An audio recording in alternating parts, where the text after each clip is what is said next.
Hello, hello, hello. You're now tuned in to another episode of a Melanated Hypothesis podcast with your girl, ToriV. And it's Friday, so you know what that means. We have another dope guest with a dope perspective. Ernest, thank you for joining me. Can you introduce yourself to the collective, please? Hello, everyone. My name is Earnest James. I am the host of the Deal to Heal with E.James podcast. I am also a whole lot of things: minister, mentor, author.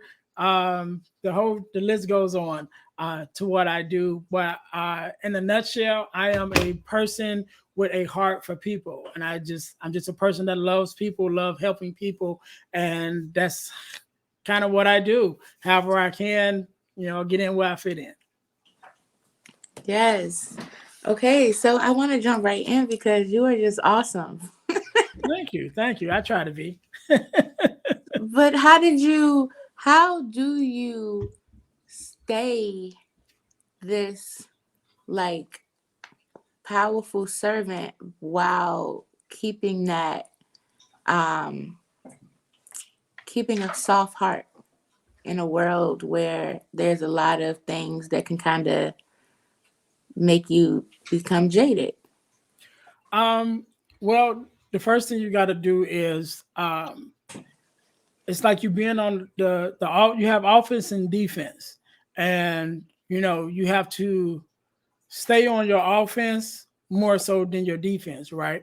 And so what I mean by that is there's a lot of things that can affect you that can make you feel some type of way. Things that happen during your day, somebody say something wrong to you or whatever, that can affect you and make you feel some type of way. But if you're on the offense, right? So offense makes the baskets. So if you're on the offense and I'm saying, I'm putting out this positive energy all day long. Now they don't have a chance to come at you because you hitting them already. So when somebody come with you to you with something negative, and you already hitting them with the positive before they can even start talking, then now they gotta play defense. You know what I mean? And so you don't have to worry about, okay, these negative things affecting me because I'm putting out so much positive that the negative got to break through that before they have to deal with the positive before they can get to me with the negative. So have you always been like that? Where did that come from?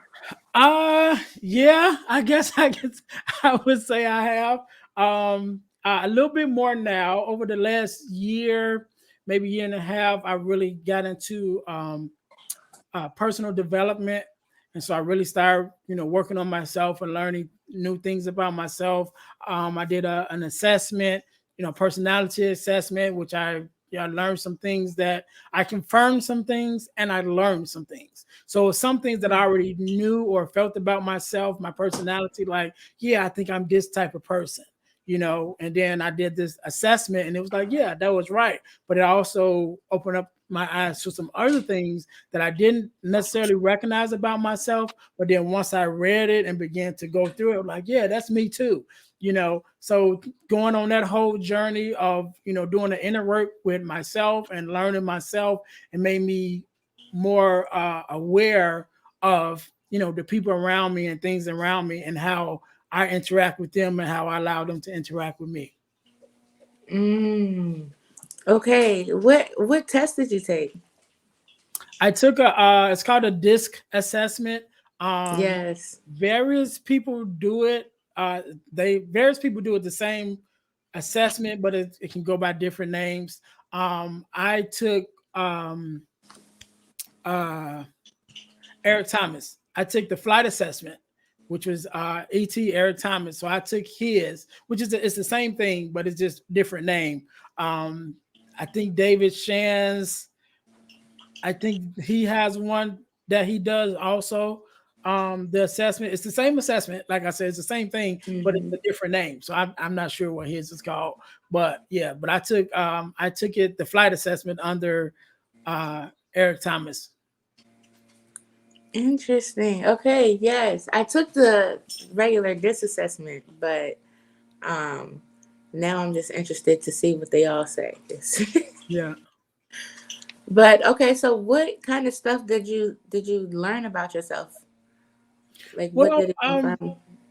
one of the things that I confirmed, right? So I was on this journey, and I don't think even I was on a journey at that time, but it just I was at work one day, and I was working at this company at the time that we made conveyor systems, right? Like conveyor belts. And so we are building these systems or whatever, and we was I always get a lot of new people. And so when the new people come, they come in, they're learning their jobs, whatever, but they will always ask me for help.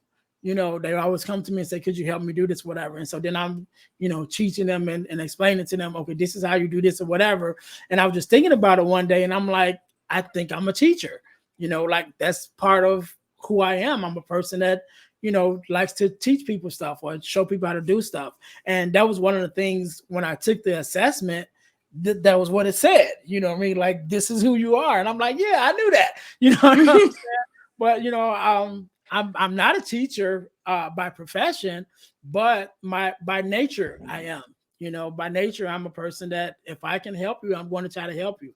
If I think I know something that you may need to know, or you may just want to know, then I'm gonna tell you. You ask me how to do something, I'm gonna, and that's just how I am. So I that was one of the things that was confirmed when I took the disc assessment.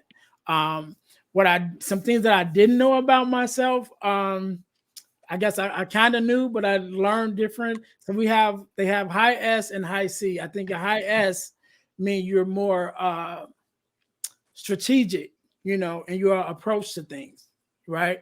And so like you put systems in order, which is something that I do with things that I understand, like, okay, I think this should go 1, 2, 3, 4, and so I can kind of think about it and write that out, the order of operation. But then a high C, which is the person that follows the operation. So the high C is going to be like, hey, look, it says 1, 2, 3, 4. Then we going 1, 2, 3, 4.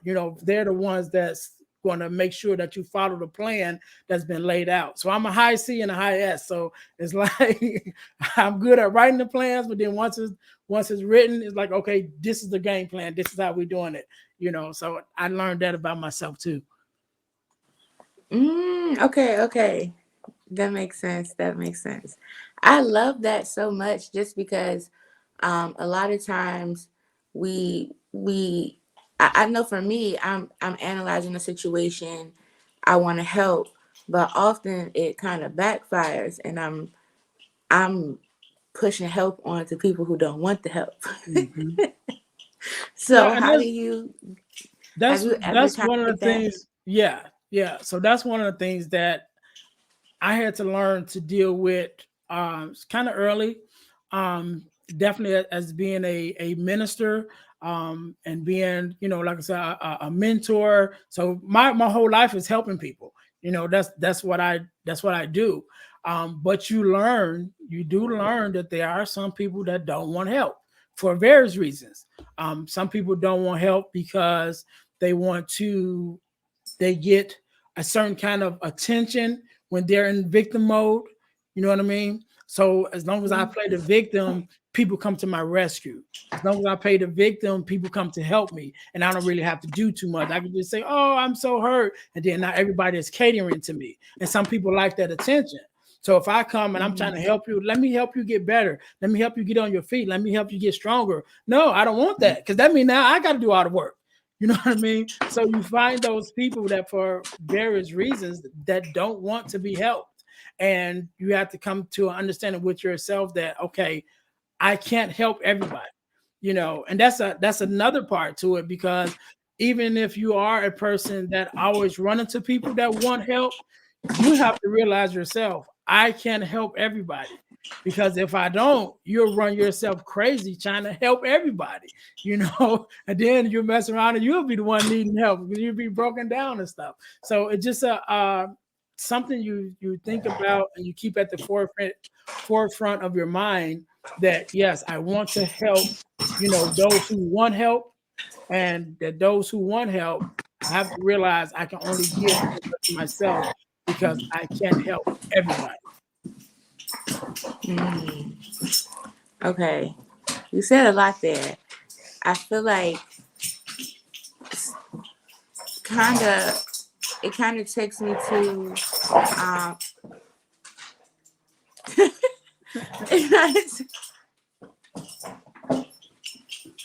okay, I'm trying to diffuse the doggy bone. um when I'm thinking about your mission, one of your missions, so fatherless daughters. Can you hear me? Yeah, I hear you.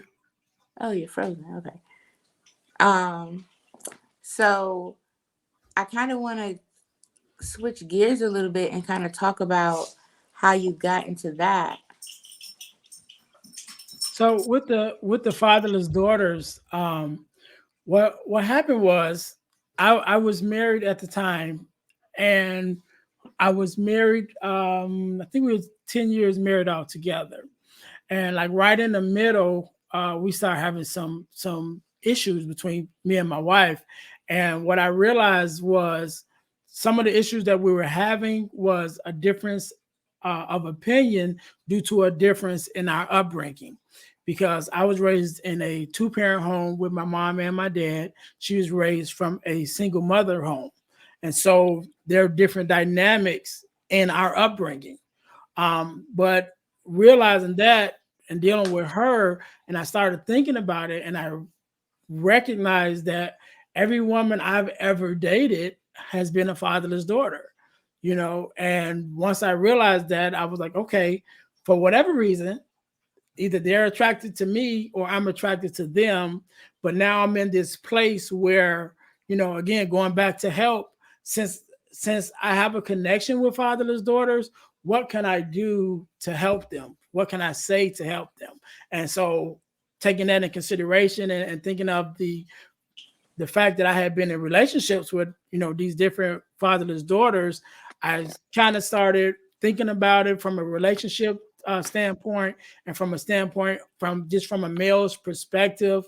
And so I went to Instagram, and I just kind of just started sharing my opinion, you know, on fatherless daughters, and, you know, from a male's point of view, you know, different things that will help them in life, different things that would help them in relationships. And it kind of just took off on its own.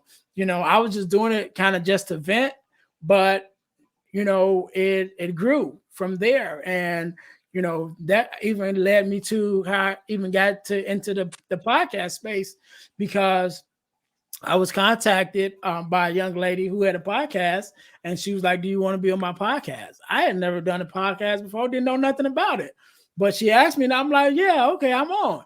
You know, and so I did it. And after I did that one, I probably last year as a whole, I probably did about 5 or 6 guest appearances where people just reaching out to me and asking me to, you know, would I like to be a guest on their platform to talk about fatherless daughters? And so that's what I did. And one of those, after one of those interviews with the Dads on Purpose podcast, I end up going to Texas, which is where they're out of, and end up, you know, I was out there. So we met up, had breakfast or whatever. And in the midst of our conversation, he was like, you need to have your own podcast, you know? And I was like, oh, okay, you know, whatever. I thought about it. And, you know, after I kind of dealt with the idea of, you know, the whole thing, that led me to the Deal to Heal with E.James podcast. And so, which led me to us connecting. And so here we are. Yes, yes, that's connections. There's connections everywhere. Yeah. But that is it's really important though. And it's one of the things that I wanted to kind of go in further is um I feel like I'm fatherless. Kinda I had a step in father, Mm-hmm. but he kind of wasn't there either. So it's you know, I had more than some people may have had. Mm-hmm. Um so however, um it was a different dynamic, and so I am recently in my what I call internal living, I mean intentional living. Mm-hmm. I've gotten on this journey of like just I guess self-awareness would be the best way to describe it, and being able to kind of be on the outside and look at the situation. Um, and so I realized that one of the reasons that I struggle with like knowing my worth and is because I didn't have a father in the home to kind of enforce that or show me that or what to look for or what was out there that was danger as far as males or anything. So instead, I just pushed away. Um, but when I did start in my late 20s dating, I still didn't know anything. Hmm.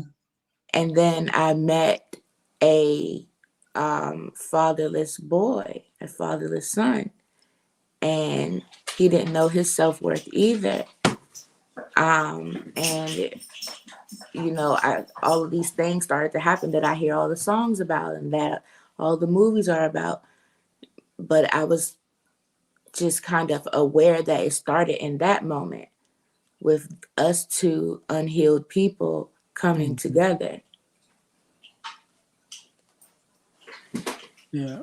Um, you're frozen. I don't know. Okay, No, you I'm can hear moving. me. Oh, yeah, I hear you. I'm sorry. I'm about to move it more, a little more, so you know I'm not frozen. No, you're I was frozen. just listening. It's really frozen. Okay, it's frozen But on I my am end. here. I'm Okay, there you here. go. That's Now I'm you here. back. I don't know. It's funny. It's just I just been talking, but I'm like, hello. No, but I hear you, and the first thing I want to say is so there's an array of fatherlessness, Yeah. right? Mhm. And it doesn't necessarily mean that your father is not present, right? Or a father figure is not present. You still can feel fatherless, even if it's your biological father that's he's in the home, but he's not emotionally available, right? And so Mhm. he's not interacting with you, on a daily basis, giving you those values that he should give you. So even though he's in the house, you still can feel like a fatherless daughter. So there's a whole array starting from that, which is a father or father figure. And I would say father figure when I'm talking to fatherless daughters, because if you have a male father figure, it it can help you not necessarily grow up with having quote unquote daddy issues, right? Even though he may not be your father, but he's a father figure, which he's still giving you those things that you need as a father. And so you grow up without having these deficiencies that you're trying to make up for emotionally, because the guidance wasn't there. So you know, realizing that it's okay for you to say that you feel like a fatherless daughter, even though there were quote unquote fathers, stepfathers, whatever that was in the house. Because even if they're there physically, but they're still not there emotionally, and they still not there to give you that guidance that you need, then you still can feel that same way as a fatherless daughter, and that's okay. You know, yeah, and I just finished actually my first ebook, and it's called The Four Core, which is the four core values that every daughter should receive from her father. And it talks about fathers give you a whole lot of stuff, but at its core, there's four values that a father gives a daughter that adds to her self-worth, where she begins to know herself and learn herself. One is guidance, right? And so guidance can go far beyond just saying what's right and what's wrong. But guidance goes also to be able to make sound decisions that's not based on emotion, right? Decisions that's based off facts and not feelings. And that can go for an array of things, whether you're talking about guys, whether you talk about work, whether you're talking about friends, making decisions that's based off facts and not off emotion. Because one thing with women in general, they're more emotional. But when you don't have a father in the home to kind of give you that balance to make learning how to make those decisions based off the facts, then you make all your decisions based off emotion. How did this make me feel? And sometimes the decision that you make today that may feel good right now is not going to benefit you tomorrow. And so that's one of the things that we talk about, is giving guidance, making those good decisions, making those decisions that's based off facts and not feelings. The next one is affirmation. And affirmation is, um, me affirming those things that you already know about yourself, right? Or that you should know about yourself. You are beautiful. You are smart. You are wonderful. You are loved. Those affirmation things that a father gives his daughter, where she has that self worth and she know the value of herself because her father has put that into her. The third one is love and affection. And this is your example of what it means to be loved by a man, right? Because your father is the first man that's supposed to love you. He's the first man that's supposed to give you that example of what it is to be loved, what it is to be supported, what it is to, know that you're safe. You know what I mean? And the last one would be protection. And a lot of times, guys, fathers, when you talk about protection, we automatically go to the physical part, right? And so when you think about that scene in Bad Boys with Martin Lawrence and Will Smith, when the boy come to take his daughter out, it's like, yeah. So that whole thing about I'm gonna protect my daughter. The physical part we usually always have, that's already there. So when I talk about protection, I like to put it in a way, not necessarily protection, but I think another word is safety, right? You want to make your daughter feel safe. She has to feel safe to be herself, safe to be to express herself, safe to talk. You have to build that safety where it's okay for her to be who she is. It's okay for her to express herself, right? And then you have to build that in her so she knows that, because as she gets older, there will be people that will come into her life that will try to shut her down, that will, don't say this, or, don't talk, or whatever, and control how you express yourself. But it's a part of a father's job to let her know, to put in that protection of herself and build that safety of environment to let her know, no, it's okay to be you. It's okay to express yourself the way that you want to express yourself. It's okay to say the things that you want to say because it's how you feel. But so those are the things that, the four core things that a father gives his daughter. And like I said, I just finished that ebook. It's going to be for sale soon. I'm still working that part out, but it is finished. It is a finished product, and it's called the Core Four. It's called the Core Four. The four values the core four values that every daughter needs from her father. So that will be available soon. But yeah, those are those values that a lot of times the fatherless daughters miss when there's not a father figure present in their life. That's so important. I can't wait to read it because that's also what men need to know that they should be giving to their daughters. Mm-hmm. So it kind of goes both ways. Um, a lot of times I speak to men who have never, they didn't have a dad, so they don't know what dadding looks like. Mm-hmm. They just want to do better, but I don't know what to give, and sometimes I didn't get the thing either. So Right. I love that. I love that. I can't wait Yeah, for you to come. and I kind of explain it that same way. Like it's for fathers and daughters, right? It's Mhm. the four core. It's the core values that either as a father that you should be giving to your daughter, and as a daughter that she should be receiving from you. But again, sometimes the fathers don't know it either. So it's a resource for fathers and daughters, either one, whether you're the father and it's like, okay, I don't know what I'm supposed to give to my daughter. Okay, give them these core four. Start here. It'll build, you can build on that, but at least these four you need to be given, to your daughter. And as the daughter, it's the same thing. Maybe your father doesn't know what he should be giving, but if you know now, okay, that he should be giving me these, then I can ask for this. You know what I mean? I can say that, how do you explain this to me? You know what I mean? Like, I don't know if you want to. You could just be direct and just be like, okay, look, you should be giving me this. You know what I mean? Read this. This is what Ernest said. You know what I mean? Or you could do it in a a roundabout way and just ask for it. Kind of pull it out of them because sometimes the fathers didn't have that same example, and so sometimes you got to pull it out of them too because they don't know that it's in there.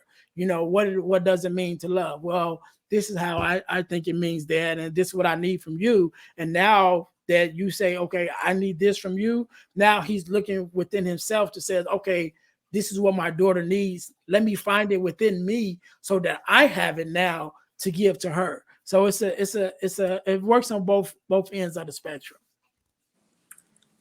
I love it. Yes, yes, yes, yes, yes, it does. It's so important. I have a group, legacy leaders. We are building to who we want to be.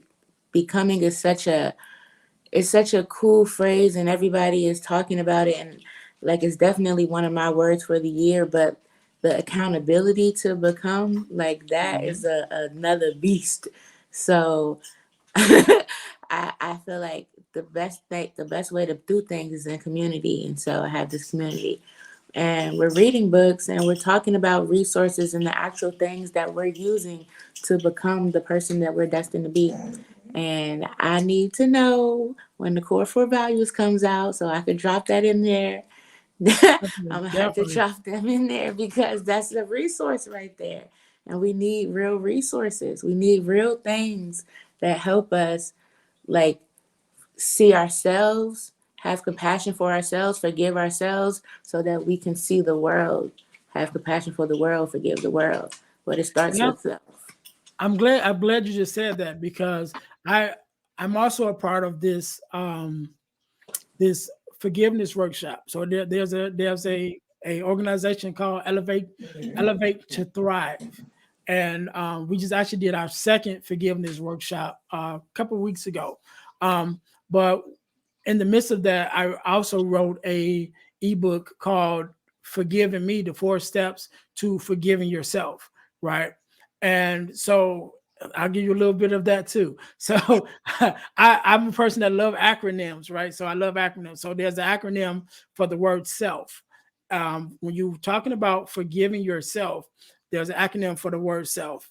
Um, to be able to forgive yourself, there's four things that you need to recognize, right? So the S stands for season of life. So what was the season of life that you were in when you made whatever decision that you made that you're having a hard time forgiving yourself for, right? Because your season of life plays a big part on what's going on with you.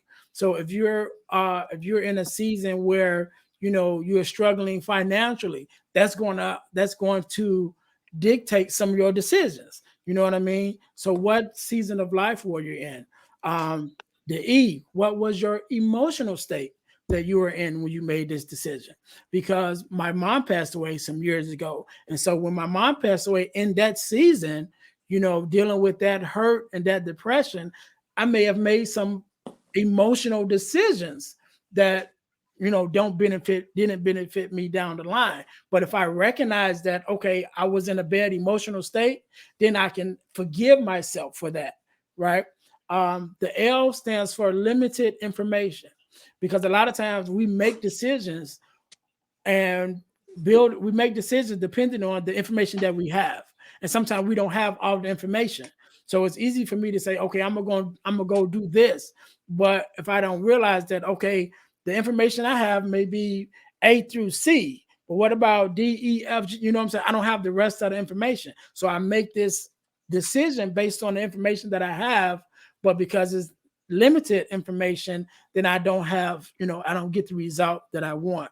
And then the last one is F, um, which is just forgiving yourself by knowing that at the time that you made that decision, you were doing the best that you could, right? And so when you take those four things in consideration, to forgiving yourself, self being an acronym, S for season of life, E for the emotional state that you are in, L for the limited information that you have, and then F for being able to forgive yourself because you know that you are doing the best that you could with the information that you had at that time. So it's easier for us to look back and judge ourselves, from who we are now for decisions that we made then. But we weren't this person then. I've been through some things in my life now. I'm 45. So I've been through some things now that the 21-year-old me didn't know. So if I'm holding my 21-year-old self, having a hard time forgiving my 21-year-old self for the decisions that I made at 21, now that I'm 45, it's not fair, because I got 21 years, an extra 20 something years on that person. So I can forgive you, or forgive me, my 21-year-old self, for the decisions that I made at 21, at 45, because I know when I was 21, I was doing the best that I could at that time. So that's going to be available soon too. Yes, Know what it's hello. called? That Know what it's is, called? Forgiving me, the 4 steps to forgive your to self-forgiveness. So yeah. oh my Hopefully those will be gosh. available soon. I'll make sure that I get you the website of things when it comes out, so that you can post Yes, it. yes, we need it. We need it. I'm going to make sure that it's in the description box as well. I have another question for you. Hmm. Hmm. Um, how do you deal with stress management? How do you cope with life? Well, several things, right? So one is prayer and meditation, definitely. You want to pray and meditate on a daily basis, which is reaching out for um help from God, to help you manage the things in your life, right? And so that's the spiritual aspect of it. But also there's a natural aspect of it, right? Which will be putting yourself in environments that are beneficial to you, right? And sometimes those environments, just places that change. So one of my things, I walk every morning. I walk or I run, right? But I do it outside. So I go to the park, and I go to the park. It's a forest preserve. It's a scenery where I go. It's a little bridge over the lake. I go, so the whole thing is surreal. The whole thing brings peace. The whole environment is peaceful, and so sometimes you have to put yourself in those environments that bring that energy to you.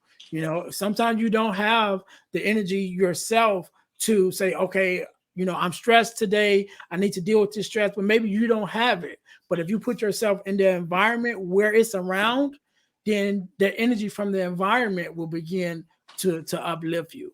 And so that's why, like, people that deal with depression, one of the things that it is that we have to do is get into an environment where people are happy. If I'm sad and I'm just gloomy, doom and gloom all day, no, I need to be where there are people happy.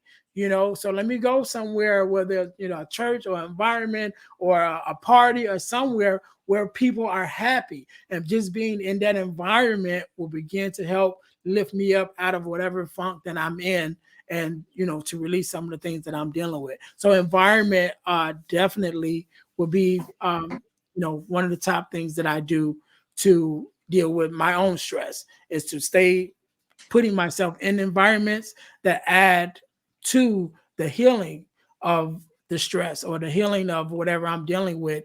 That way I can view it more clearly and from a clear mindset.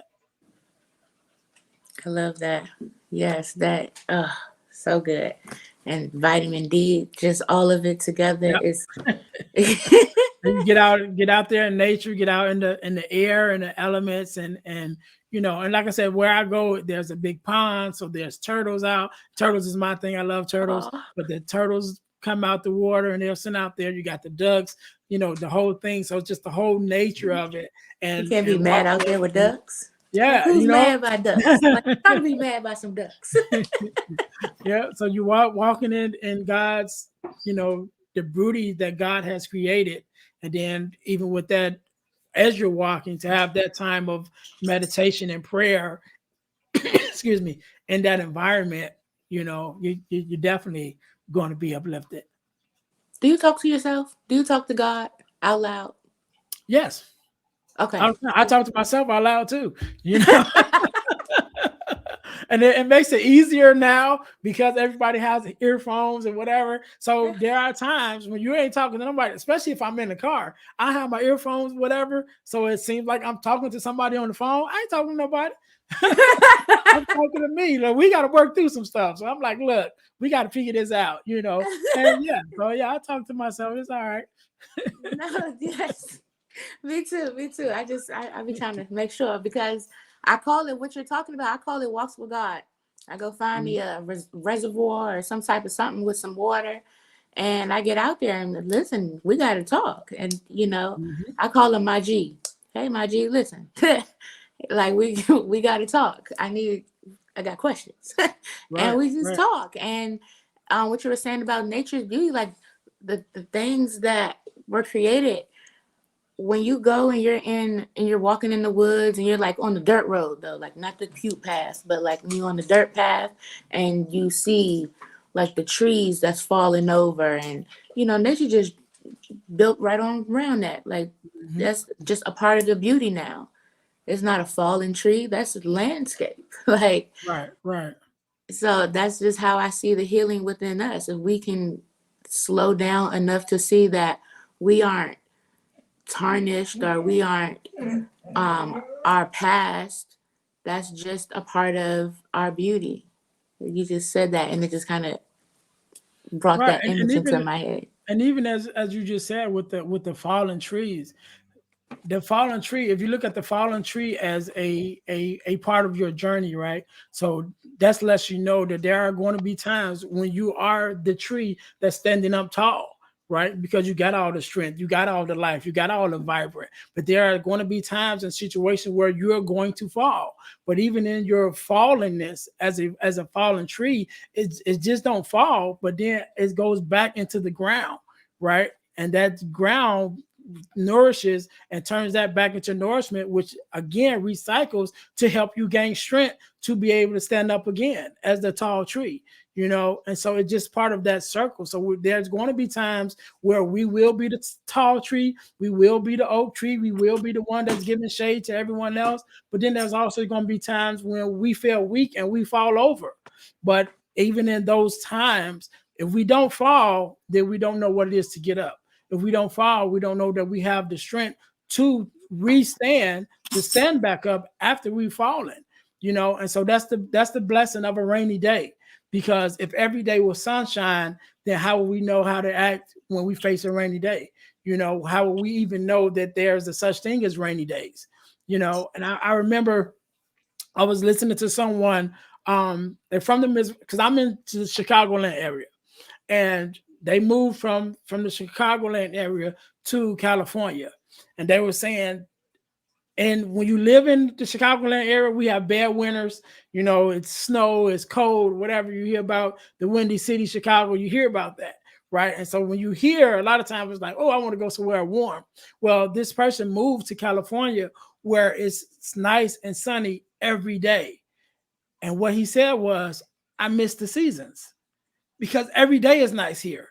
You know, I miss the rain. I miss the snow. You know what I'm saying? So those things that you went through that may seem like a disadvantage in the midst of it, once you get to a place where you don't have none of that, you realize how much of a blessing those seasons was, how much of a blessing it was to walk outside on a rainy day. You know what I mean? How much of a blessing it was to walk outside on a day when it's snow on the ground. Yeah, it's cold, but it's a different experience, which brings a different aspect of life to it within itself, which is springtime and wintertime and fall time. But then when you go over here and it's just summer every day, it's like, come on, man. You know what I mean?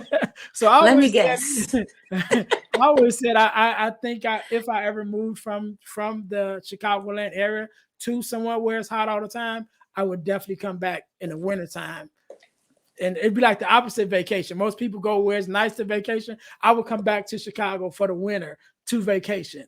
You know, Oh man. Okay, yeah, you at the heart, Chicago. Okay. I had to come back in like the spring. Like right, right.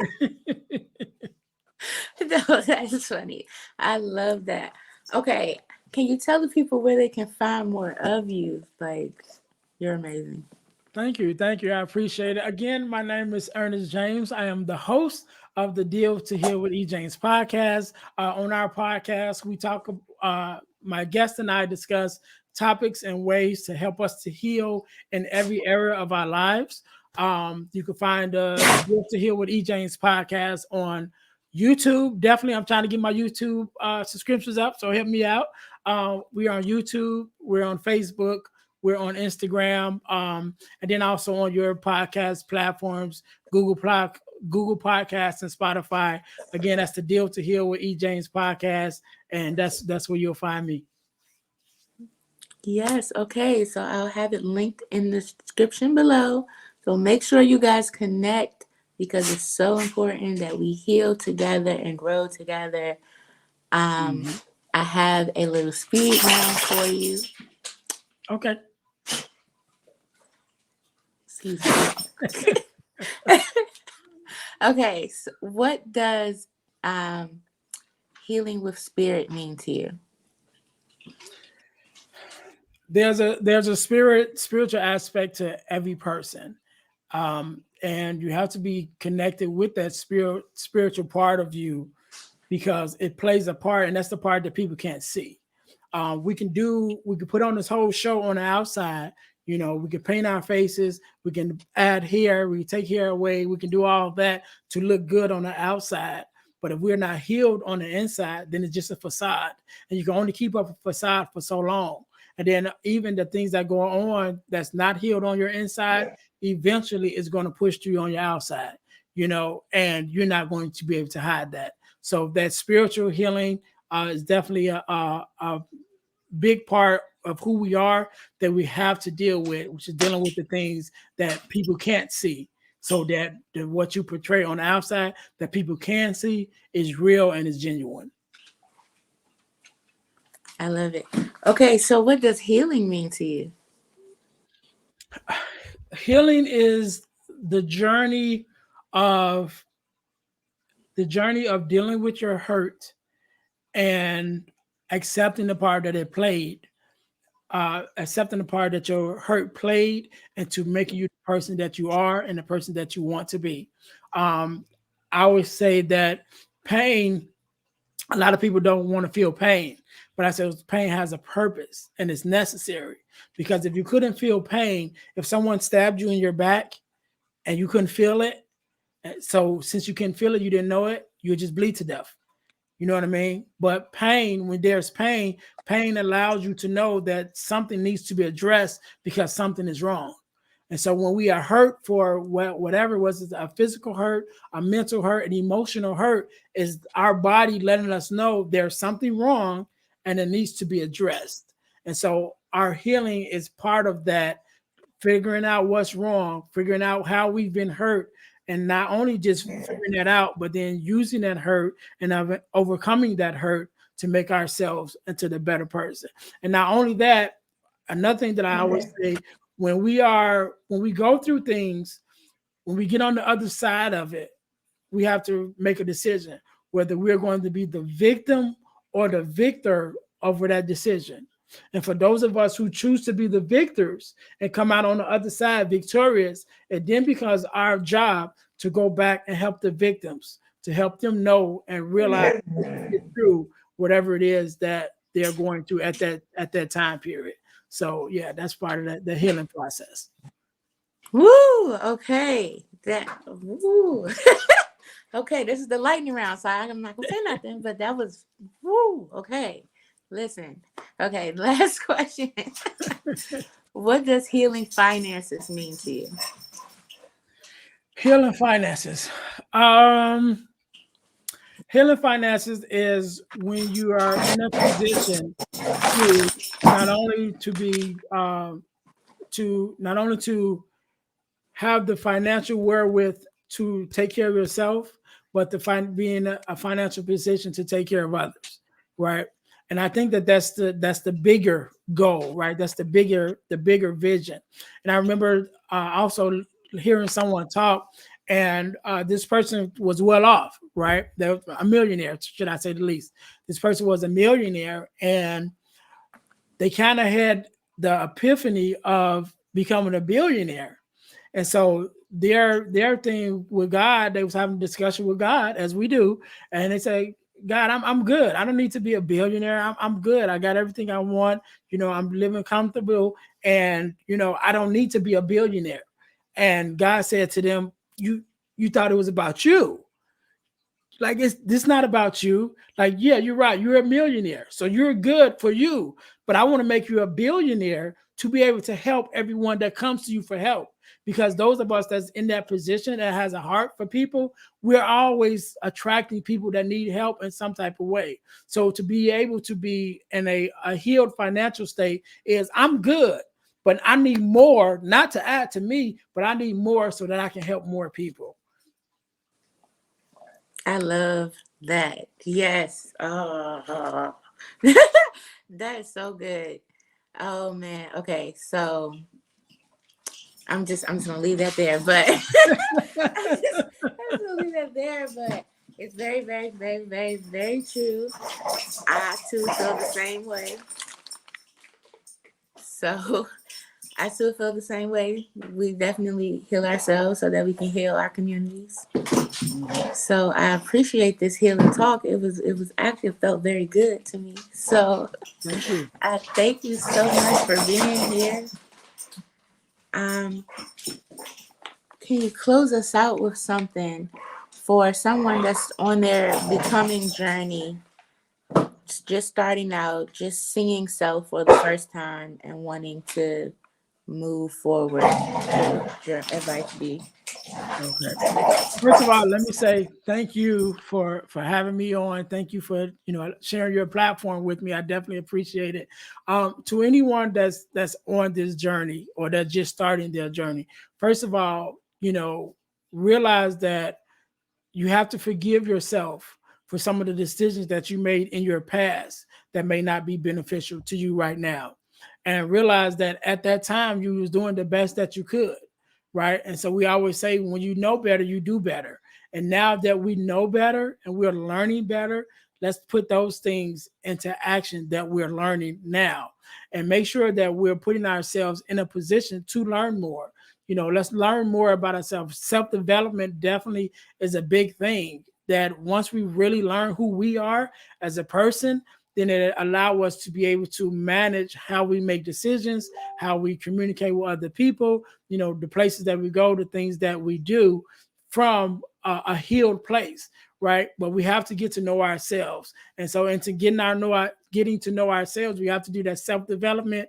We definitely have to get in contact with God, with that higher spirit, to be able to connect with, to give us that spiritual guidance, and also reach out to people, friends, loved ones, or environments that benefit us in the natural, benefit our natural person. Because sometimes, us personally, we're not in a good space. So we have to physically take ourselves to spaces that are healed, and to spaces where those environments are being cultivated to add on to us, and to give us the strength that we need. So to anyone who's on this journey now, number one, give yourself grace. Give yourself grace for the things that the mistakes that you've made, and give yourself mercy for the mistakes that you may make in the future. It's okay. It's a part of the journey. Do the work, do the self work, the self love, the self learning, the self development, to get to know yourself. And as you get to know yourself, take that knowledge and apply it to your life, so that now you can correctly identify your decisions, whether it's personal, relationship wise, job wise, environment wise, and you can make those decisions from a healthy space that adds on to your peace. I cannot say it any better than that. Oh my gosh, thank you so much for joining No us again, problem. No Ernest. You problem. are awesome. Guys, make sure that you connect with Ernest. Make sure that you're listening to Deal to Heal podcast. Make sure that you're looking for these ebooks. Okay.